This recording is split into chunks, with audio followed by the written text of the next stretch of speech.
Good? Everybody's good? Good morning. Thank you all for being here today to celebrate the impact and influence of the Louisiana Super Bowl. The governor is very sorry he could not be here as a pressing matter came up at the Capitol. So let's just hop right in. Following the game in February, the LSU E.J. Orso School of Business conducted a statewide economic impact to qualify the result of the event. And what it showed is that this wasn't just a football game. It actually delivered one of the largest economic impacts in the NFL history to Louisiana. The Super Bowl resulted in a $1.25 billion economic impact to the state of Louisiana. I'm going to say that one more time, $1.25 billion.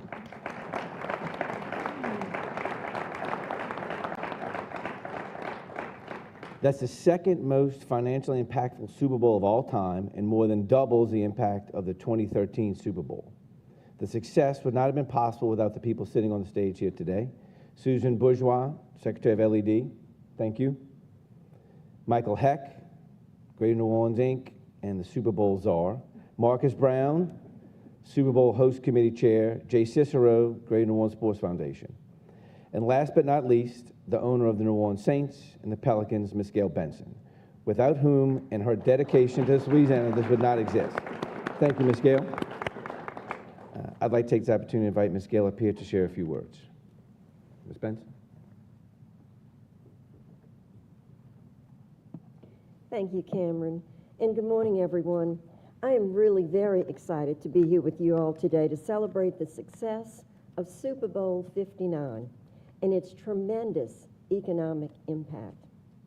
By any metric, this Super Bowl was an incredible financial win for the people of Louisiana. And as with any great win, it took a great team to achieve this victory. Fortunately, our team was blessed with great leadership, talented and selfless teammates, and a full commitment from the public and private sector at every level. One of the signs in our locker room features a quote from Harry Truman, and it says, "It is amazing what you can accomplish if you do not care who gets the credit." I have always agreed that this is the best way to build a culture of trust, and the best leaders I have had the privilege to work with believe also in that motto. Today, I would like to recognize some people who richly deserve credit for putting on a spectacular and rewarding Super Bowl. Jay Cicero and his team at the Greater New Orleans Sports Foundation were our partners.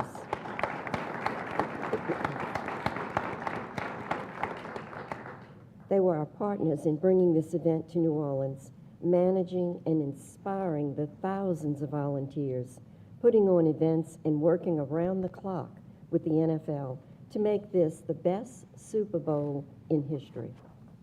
Jay and his team are true professionals, and we could not host the Super Bowl or other major sporting events, entertainment as professionally, seamlessly, and effectively without them. We appreciate you, Jay, more than you know. And Marcus Brown served as the chair of our host committee and went over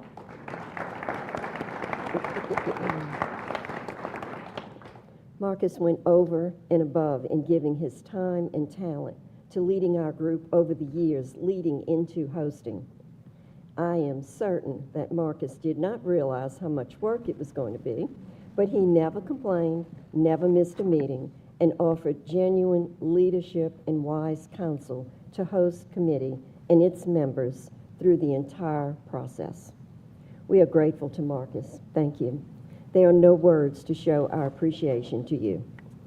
As I said earlier, the Super Bowl was such an incredible success because the full commitment, cooperation, and coordination of effort of the public and private sector. Our public officials at every level worked in lockstep to ensure this game and surrounding events was safe, secure, convenient, and most of all, unforgettable. Governor Landry displayed great leadership in committing state resources to tackle and compete critical infrastructure repairs and improvements that not only allowed us to be a successful host, but will benefit our residents and visitors for many years to come.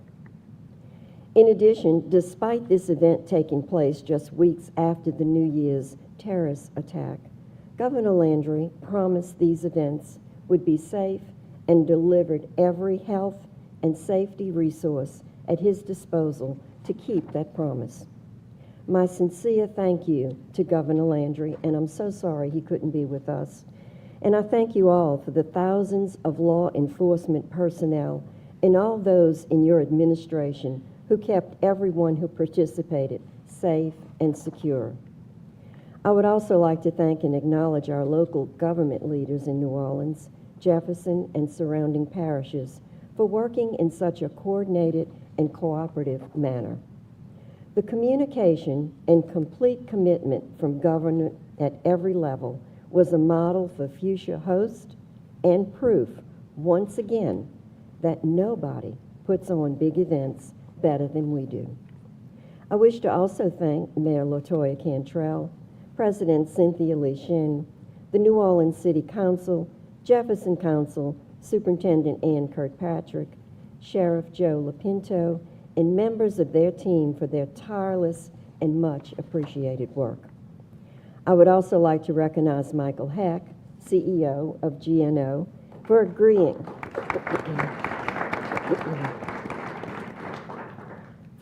to serve as Governor Landry's coordinator for Super Bowl 59, Infrastructure and Economic Development. Thank you, Michael, for taking on such a demanding role and performing a difficult task so successfully. And most importantly, I would like to thank the people of Louisiana for doing what we do best, provide the greatest hospitality in the world in an exuberant, authentic way that is truly what made Super Bowl 59 so unforgettable for the tens of thousands of visitors who experienced the week. From the thousands of host committee volunteers to every hotel, restaurant, airport team members, it is the citizens of New Orleans and Louisiana who are most responsible for the success of this event. I am proud to be considered one of you and humbled by your love and service to our great community. As we celebrate the economic legacy and impact of Super Bowl, let us also remember an even more important legacy of hosting one of the world's largest events. That legacy is a reminder of what we are capable of as a city, state, and people when we come together in a common cause. We take great pride that on any given Saints game day, we are unifying people to come together. The benefits of having an NFL team in New Orleans and an NBA team are clearly on display here today because without the team, there is no Super Bowl. And today, we announce a record $1.25 billion in statewide economic impact.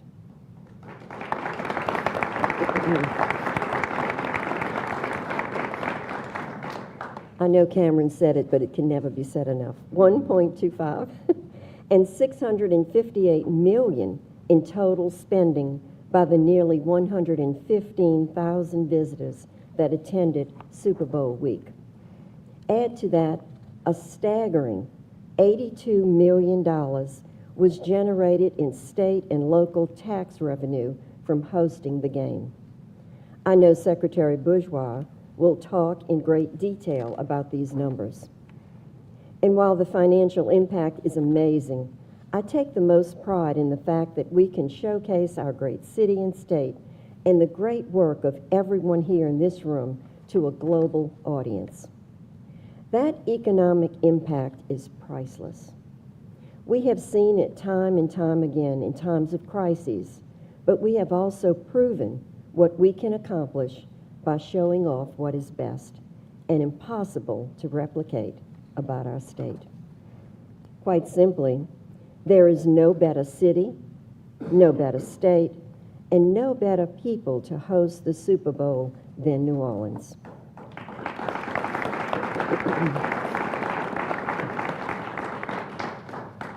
That is why I'm honored to report that we have already begun work with the partners you see here today on securing our next Super Bowl in the not-too-distant future.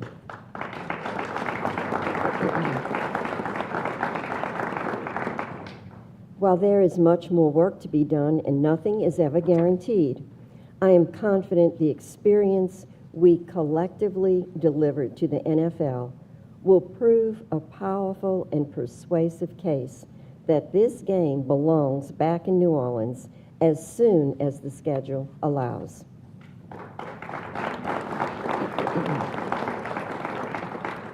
I will continue to be our biggest supporter to the commissioner and other NFL owners, knowing that we have the incredible leadership with Governor Landry and his complete dedication to making the next Super Bowl bigger and better. Thank you all again for being great teammates and delivering a massive win for our state. Now, let's go do it again. Thank you.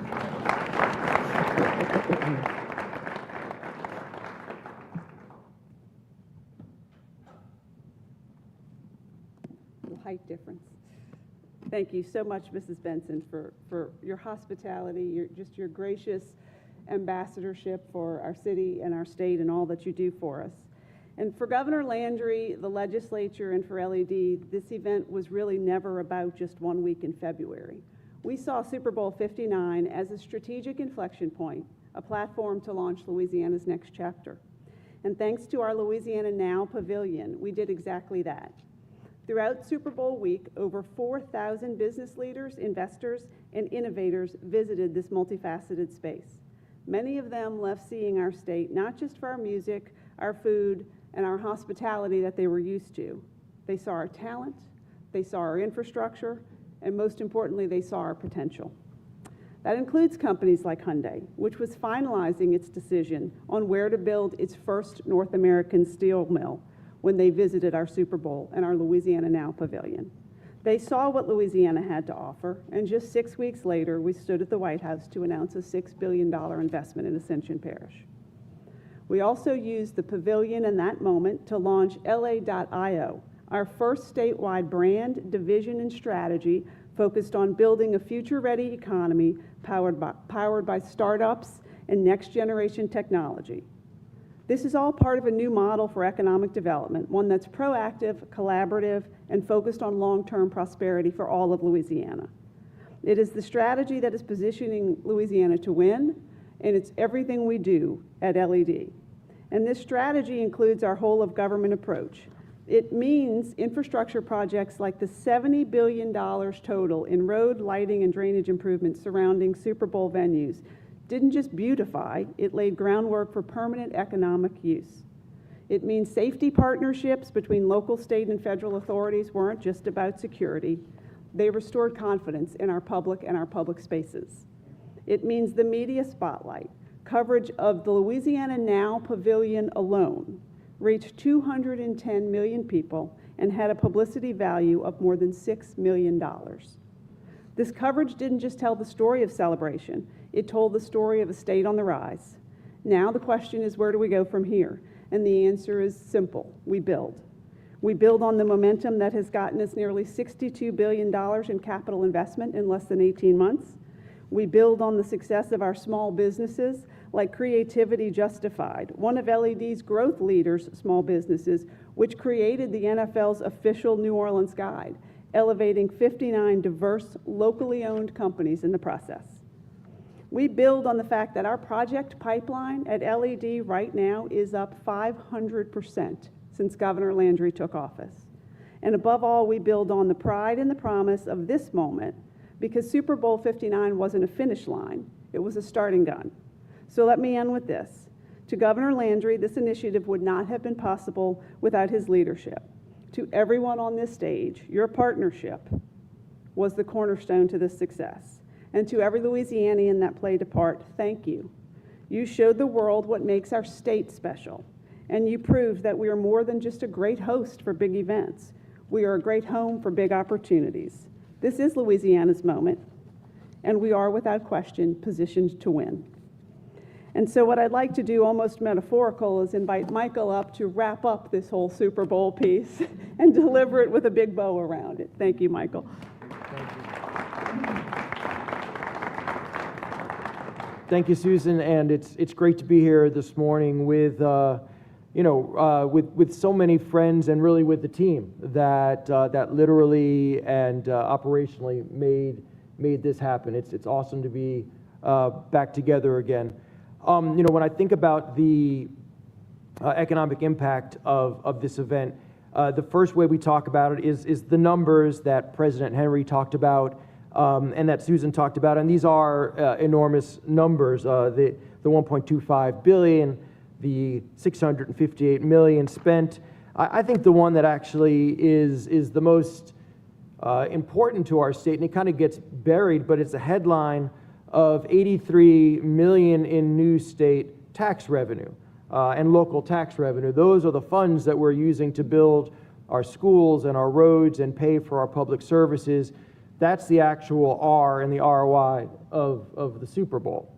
Also, the people who have come through, 115,000 people participating at the Louisiana Now Pavilion, including 50 Cent via a memorable Zoom, not on my bingo card this year, 45 states, 9 countries, and 128 million viewers, making it worldwide one of the most watched events in a decade.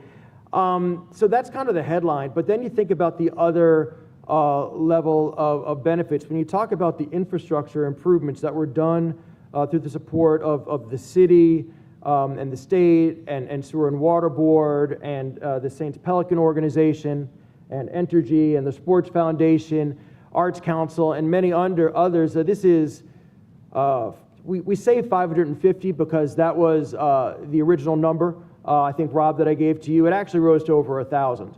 And these are hundreds of blocks of streets, and these are hundreds of lights, and these are sidewalks, and there are issues as small as a crack in the pavement to as big as what do we do with Plaza Tower.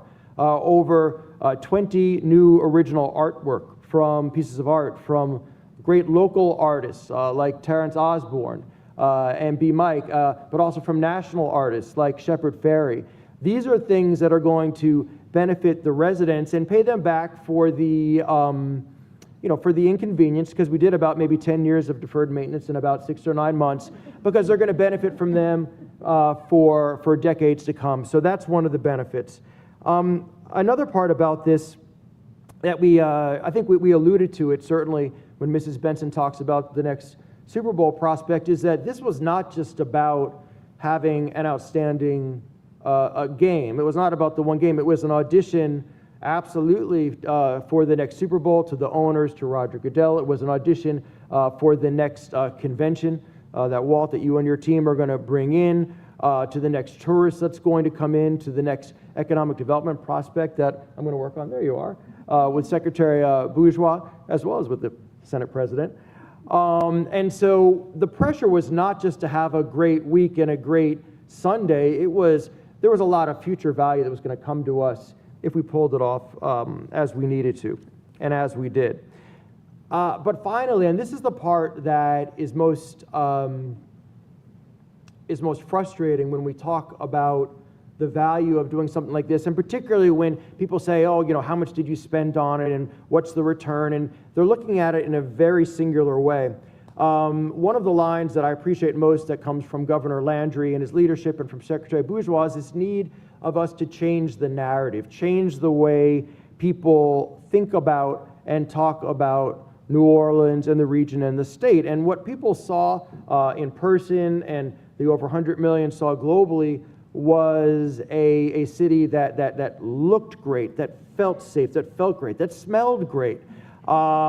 It's true, and it's noticed, and I think it was best summed up, I don't know if he's here, but by Jeff Duncan, the sports writer, had this incredibly majestic quote. He said, "The city never looked so beautiful, its landmarks so majestic.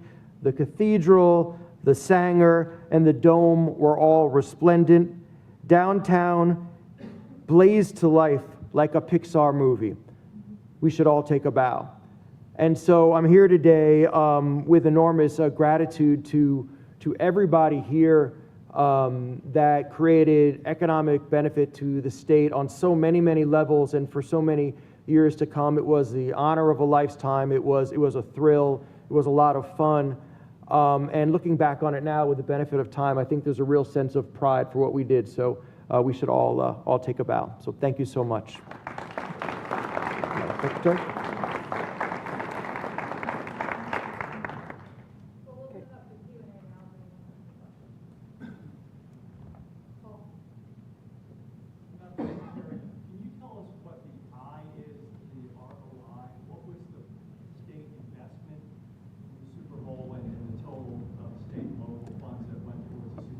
Yeah, I'll speak to the state piece. I don't know the city's investment side. Purely from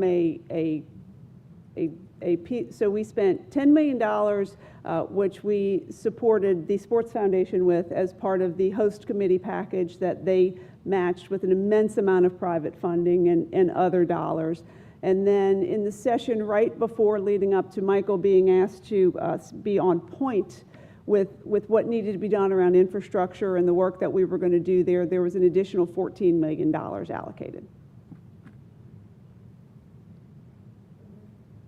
Yeah, there was some reporting after the Super Bowl from like local businesses who felt like they didn't get sort of the windfall they expected from this event. I'm wondering if there were any sort of lessons learned about, for the next Super Bowl, about how this could sort of help some of these French Quarter businesses who were sort of frustrated.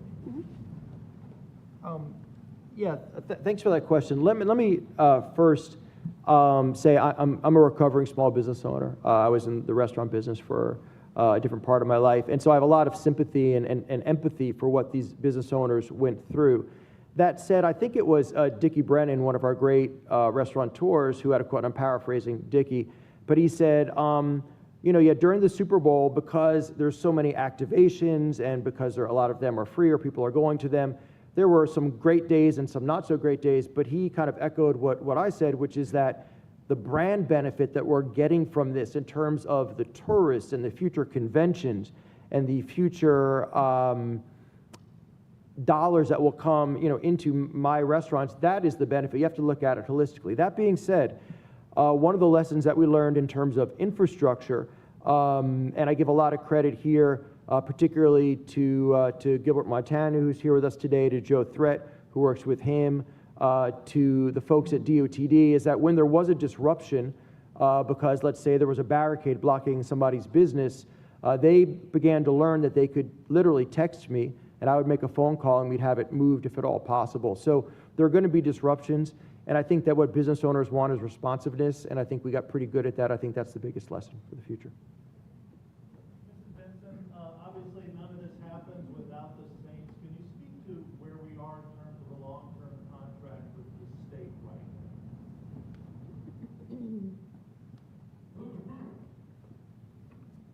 I think that question is above my pay grade. So I'm sorry, I don't know. I'm sorry, I can't answer. Are we under contract with the state until We- the end of this season? We're working on it. The papers are almost signed. It's so close, but that's all I know for now. Thank you. Yeah, you had mentioned that your work is underway to secure the next Super Bowl, and you had said sooner rather than later. I know that the earliest that the Super Bowl can return to New Orleans is 2030, since the next we have already been awarded a 2029 trips with Mardi Gras. Are you actively looking at 2030 as the year to bring the Super Bowl back to New Orleans?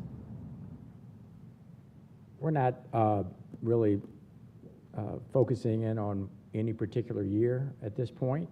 It's way too early to do that. However, I think it was said earlier that having a great Super Bowl here is our best sales effort for the next one. And so we're constantly talking to the NFL, especially wrapping up everything that happened this past Super Bowl. And we talked to them about future Super Bowls, but no year has been designated. And I think what we did, though, was put ourselves in position to be favored, hopefully, to get the next one. So what year that's going to be is not on the table yet, but we're constantly talking to the NFL as we talk to the NCAA and other events, rights holders about future years and future events. So there were a lot of security changes that were made to enhance security around the first quarter, given the terror attack that happened prior to the Super Bowl. This obviously caused major traffic delays for locals and people who were in town. Is there any plans to address that moving forward? And will that be the same type of security for other major events that are in the first quarter?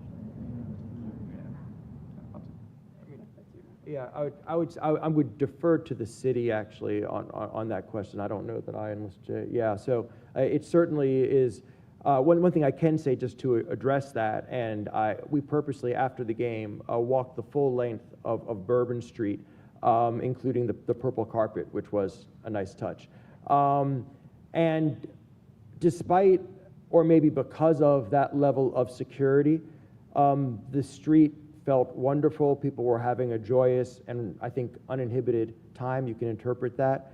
And so I just give an enormous amount of credit to the city, state, federal, everybody who came in to provide that environment. And there were inevitably going to be some inconveniences, but the experience that people experienced is, I think, something that the governor had promised back in June, that New Orleans was the safest city in America for that weekend.